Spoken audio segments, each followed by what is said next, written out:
আসসালামু আলাইকুম অ্যাডমিশন শিক্ষার্থীরা। কালকে তোমাদের ঢাকা ইউনিভার্সিটি ভর্তি পরীক্ষা। কালকে তোমাদের অনেকের স্বপ্ন সেখানে পড়ার। সো তোমাদের সেখানে একটা বেস্ট এক্সাম দিতে হবে। এই বেস্ট এক্সাম দেওয়ার জন্য কিছু এক্সাম স্ট্র্যাটেজি তোমাদের থাকা উচিত। আমি জানি না তোমাদের সেই প্ল্যান, তোমার নিজস্ব প্ল্যান করছো কিনা, বাট আমি আমার কিছু তোমাদের উপকারের জন্য কিছু প্ল্যান বলে দিই, কীভাবে তোমরা আসলে এমসিকিউ দাগাবা, কীভাবে তোমরা রিটার্ন অ্যান্সার করবা। সেই জিনিসগুলো তোমাদের আসলে হেল্প করবে কিছুটা হলেও এক্সাম হলে। শুরুতে যদি বলি, তোমাকে মেইন দুইটা সাবজেক্ট দাগাইতে হবে, ফিজিক্স কেমিস্ট্রি দাগাইতে হবে, ম্যাথ বায়োলজি বাংলা ইংলিশ চারটার মধ্যে যে কোনো দুটো দাগাইতে হবে। এর মধ্যে তোমার ম্যাথ বা বায়োলজি যেটা তোমার মেইন সাবজেক্ট সেটা তোমার দাগাইতে হবে, সাথে হচ্ছে তোমার বায়োলজি যা হোক হোক। এখন বায়োলজি হচ্ছে পুরা theory question, chemistry theory question, just হয়তো 2-3টা ম্যাথস দিয়ে দেয়, ওকে, যেটা খুব একটা বড় না। Bangla English theory question. এখন তোমার পুরো এক্সামটা 45 মিনিটের। তুমি যেটা সবচেয়ে ভালো পারো, ধরো তুমি কেমিস্ট্রি সবচেয়ে ভালো পারো, সেটা দিয়ে শুরু করো, ঠিক আছে? এবং সেটা সবচেয়ে কম সময় তুমি শেষ করতে হবে। তোমার যেগুলো ভালো পারো সেগুলোকে কম সময় শেষ করতে হবে। লাইক ধরো তুমি বায়োলজি অ্যান্সার করতেছো, বায়োলজির জন্য থিওরি কোশ্চেন যেহেতু, তুমি সর্বোচ্চ এটা তো সময় নিতে পারো 5 থেকে 6 মিনিট, এর বেশি সময় নেওয়া যাবে না। এটার জন্য সময় 5 থেকে 6 মিনিটের মধ্যে শেষ করতে হবে। কেমিস্ট্রিও সেম, তোমাকে এটাও 5 থেকে 6 মিনিট অথবা ম্যাক্স 7 মিনিটে তোমার এটা শেষ করতে হবে।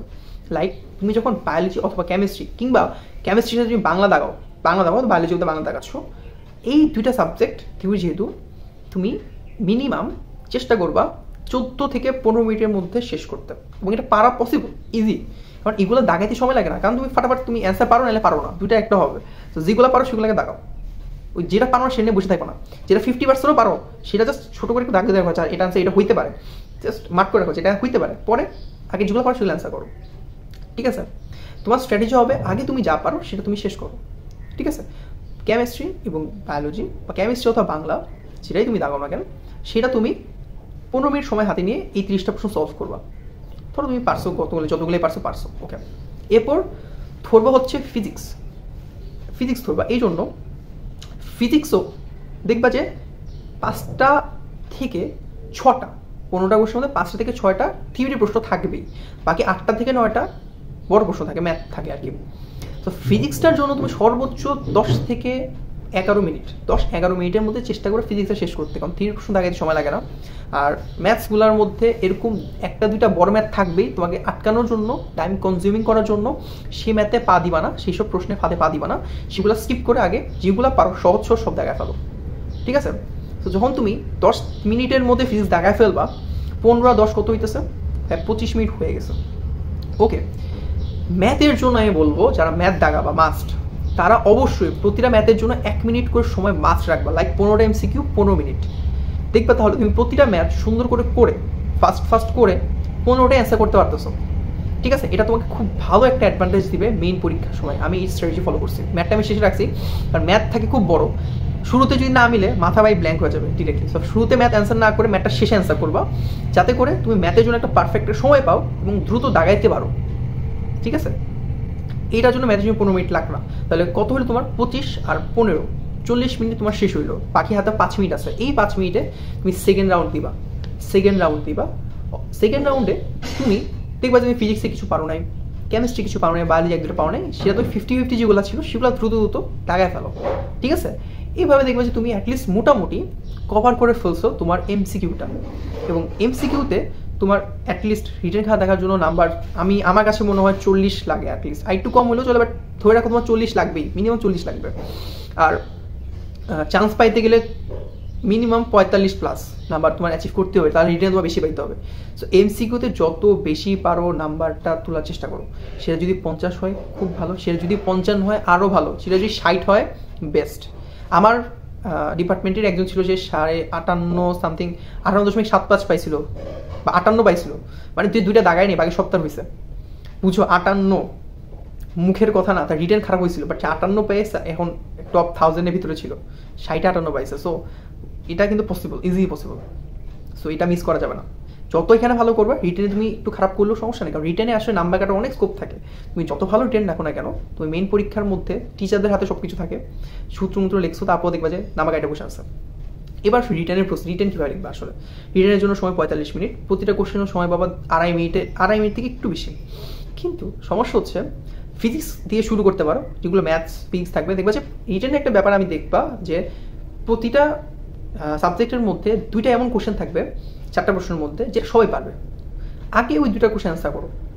2টা কোশ্চেন যারা আছে যেটা সবাই পারবে, মানে 5 মার্ক সবাই পারার জন্য দেয়, ওই 5 মার্কটা আগে অ্যান্সার করো। পরে আর বাকি 5 মার্কের মধ্যে আড়াই মার্কস আছে, যেটা থাকে একটু থিঙ্ক করে একটু ভেবে অ্যান্সার দেওয়া লাগে, আসলে না ঠিক আছে এটা এরকম হইতে পারে, একটু প্যাচ আছে। ওই আড়াই মার্কস যদি পারো ক্র্যাক করতে তো আলহামদুলিল্লাহ, তাহলে 7.5 মার্কস এক ধাক্কায় শেষ করবা, ঠিক আছে। বাকি আড়াই মার্ক থাকে সেটা একটু ভালো লেভেলে, উপর লেভেল কনসেপচুয়াল দেয়, যেটাকে ইনস্ট্যান্ট মাথায় আসে না। কোশ্চেনটা ভালো করে একবার পড়বা, মাথায় না আসলে কোনোভাবে ট্রাই করার দরকার নেই, স্কিপ দিয়ে পরের সাবজেক্টে চলে যাও। কারণ তোমার হাতে ঢাকা ইউনিভার্সিটির ভর্তি পরীক্ষা ভাবার জন্য সে তোমাকে টাইম দিবে না, জাস্ট একবার যেটা মাথায় আসছে সেটাই লিখতে হবে।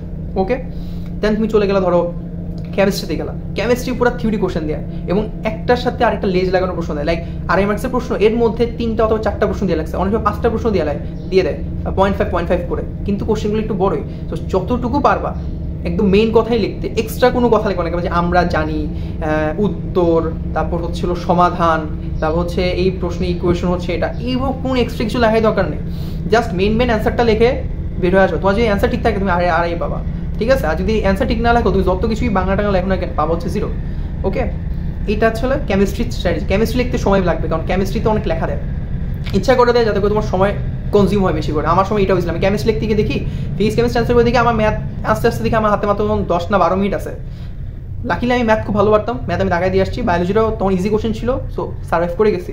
যদি না পারতাম পুরো শেষ, ঠিক আছে। তোমাদের সময় এটা নাও হইতে পারে, ম্যাথ প্রশ্নে যাবা, ম্যাথ প্রশ্ন দেখবে 2টা প্রশ্ন 3টা প্রশ্ন ইজিলি পারতেছো, সো জাস্ট সলভ ইট, ঠিক আছে। আরেকটা প্রশ্ন থাকবে যেটা পারতেছো না, ওকে, দরকার নেই, এটা ওই তুমি না পারলে বলবে যে এটা আর কেউ পারতেছে না, just skip. Then go for biology বা তোমার বাংলা, যেটাই হোক, যেটা মাথায় আসে এক্সাক্ট অ্যান্সারটাই সুন্দর করে লিখে দেবো, যেহেতু 3 প্রশ্ন সব লিখবা। এটা গেল তোমার ফার্স্ট রাউন্ড। চেষ্টা করবো অ্যাটলিস্ট ফাইনালে মানে 40 মিনিট 38 মিনিট 40 মিনিটের মধ্যে পুরো অ্যান্সারটা করে ফেলার জন্য। যখন তুমি করে ফেললা 38 মিনিট 40 মিনিটের মধ্যে, দেন বাকি 5 মিনিটে তুমি কোশ্চেনগুলো পারো না, চেষ্টা করে কোন সূত্র দিয়ে করছে, কোন সূত্রতে সলভ করে সেটা একটু আইডেন্টিফাই করার চেষ্টা করবো।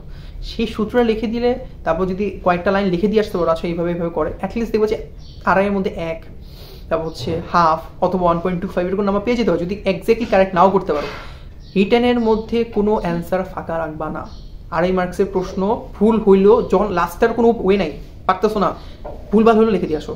দরকার ইকুয়েশন যেটা আছে সেটাই লিখে 1-2টা সূত্র লিখে জাস্ট 2 লাইন লিখে দিয়ে আসো, দেখবে যে কে জানে এখানে 0.5 পেয়ে গেছো, 1 পেয়ে গেছো, যেটা তোমার অ্যাডমিশনের রেজাল্টে তোমার এই 1 মার্কস তোমাকে হয়তো 200 300 400 পজিশন আগে নিয়ে চলে যাবে, ঠিক আছে। কোনোভাবেই ফাঁকা রাখবা না, কারণ রিটেন নেগেটিভ মার্কিং নেই, যা মন চায়, পারতেছো না কোশ্চেন এটাই লেখো, কোশ্চেনটাই লিখে কোশ্চেনটারই একটা যেটা ভাবনা চিন্তা মাথায় আসছে সেটা লিখে ফেলো। এবার যে অ্যান্সার যদি হয় খুব ভালো, না হলে 0 পাবা, হইলে দেখবে 0.5 1 পাবা, এই তো, আর তো কিছু না, ঠিক আছে। এইটা হচ্ছে একটা মেটাল গেম স্টুডেন্টের, ঠিক আছে। এটা অনেকে লেখে না, ভাবে যে কী হবে, না লিখবো না, দরকার নেই, লিখবা লিখে দিয়ে আসবা। তো এই হচ্ছে তোমাদের এক্সাম হলের স্ট্র্যাটেজি, যে কীভাবে তুমি এক্সামটা দিবা। এবং অবশ্যই এক্সাম হলে তো ঘড়ি থাকবে না, অলরেডি বলছি, থাকলেও নষ্ট থাকবে। আর খুব লাকিলি হইলে কত ঘড়ি থাকতে পারে, না থাকলে টিচারদের বারবার জিজ্ঞেস করবা কত মিনিট আছে জিজ্ঞেস করবা, তারা বলতে বাধ্য, তোমাকে বলবে, ওকে। আর খাতা যখন টেনে নেবে তখন অ্যাটলিস্ট দেখবে যে খাতা ছেড়ে দিও, খাতা টানাটি করে খাতা ছিঁড়ে গেলে শেষ, ওই টিচারে কিছু হবে না, তোমার সমস্যা হবে অ্যাকচুয়ালি, তোমাকে এত টাইম দিবে না, ওকে। আর কালকের পরীক্ষাটার জন্য বেস্ট অফ লাক। বেশি করে সূত্র, বেশি করে প্রশ্ন ব্যাংক দেখো, ডিউ প্রশ্ন ব্যাংকটা সবচেয়ে বেশি করে দেখো, এই সময়টা ডিউ প্রশ্ন ব্যাংকটা ছাড়া কিচ্ছু নাই আর পড়ার জন্য। এবং বেশি করে সূত্র দেখো, কীভাবে সলভ করছে ম্যাথসগুলো, প্রশ্নগুলো। ইনশাল্লাহ তোমরা ভালো একটা রেজাল্ট করতে পারো, ভালো একটা পরীক্ষা দিতে পারো, ভালো একটা রেজাল্ট করতে পারবে, এই আশা আমি রাখতেছি তোমাদের কাছে আসলে বড় ভাই হিসাবে।